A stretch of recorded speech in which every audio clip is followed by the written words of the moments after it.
શાળા પ્રવેશોત્સવના ત્રીજા અને અંતિમ દિવસે મુખ્યમંત્રી ભૂપેન્દ્ર પટેલ સાણંદની આદર્શ પિંપણ તેમજ મોડલ શાળા ખાતે રહ્યા ઉપસ્થિત. ડ્રોપઆઉટ થયેલા વિદ્યાર્થીઓના પુનઃપ્રવેશ માટે શિક્ષકોને આપ્યા અભિનંદન. કહ્યું, પ્રવેશોત્સવ બાળકોના શૈક્ષણિક વિકાસના પાયાનો સામૂહિક કાર્યક્રમ.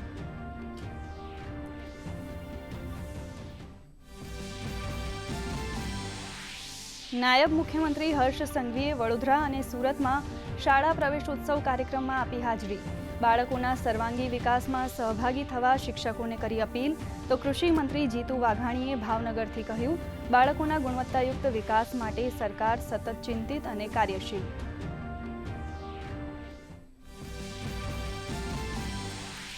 અમદાવાદ મ્યુનિસિપલ કોર્પોરેશનની 11 કમિટીના ચેરમેન, ડેપ્યુટી ચેરમેનના નામની જાહેરાત. ટાઉન પ્લાનિંગ અને એસ્ટેટ મેનેજમેન્ટ કમિટીના ચેરમેન તરીકે ભાગ્યેશ પટેલ, તો હેલ્થ કમિટીના ચેરમેન તરીકે દીપક પંચાલનું, જ્યારે રેવન્યુ કમિટીના ચેરમેન પદે મુકેશ પટેલની નિમણૂક.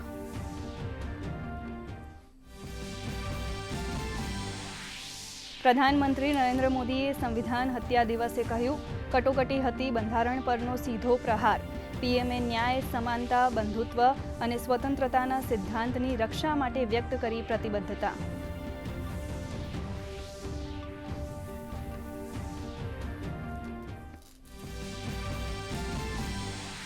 કોલકાતાના તારાતલા દુર્ઘટનામાં મૃત્યુઆંક થયો 10.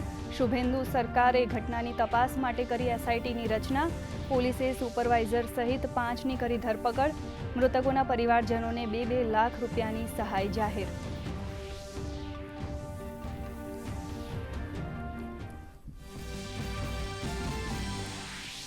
બે શક્તિશાળી ભૂકંપથી વેનેઝુએલાની ધરા ધ્રુજી. 32ના મોત, 700 લોકો ઇજાગ્રસ્ત. વેનેઝુએલામાં કટોકટી જાહેર. પ્રધાનમંત્રી નરેન્દ્ર મોદીએ દુઃખ વ્યક્ત કરી ભારત તરફથી તમામ મદદની આપી ખાતરી.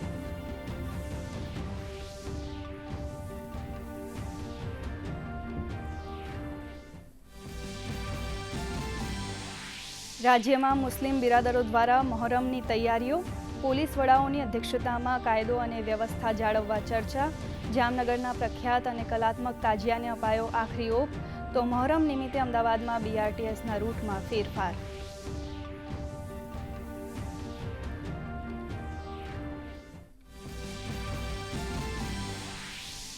રાજ્યમાં ચોમાસાની જમાવટ. આજે સૌરાષ્ટ્ર, દક્ષિણ અને ઉત્તર ગુજરાતમાં હળવાથી ભારે ઝાપટાની આગાહી.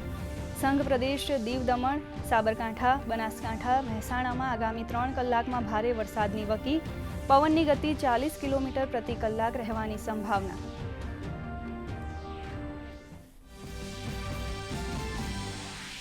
ભારતીય શેર બજારમાં તેજીનો માહોલ યથાવત. સેન્સેક્સ 500 પોઈન્ટના વધારા સાથે 77,000. સોના ચાંદીના ભાવમાં સામાન્ય વધારો. રૂપિયો 10 પૈસા ગગડીને $94.48. તો ક્રૂડના ભાવ ઘટીને $72 પ્રતિ બેરલ.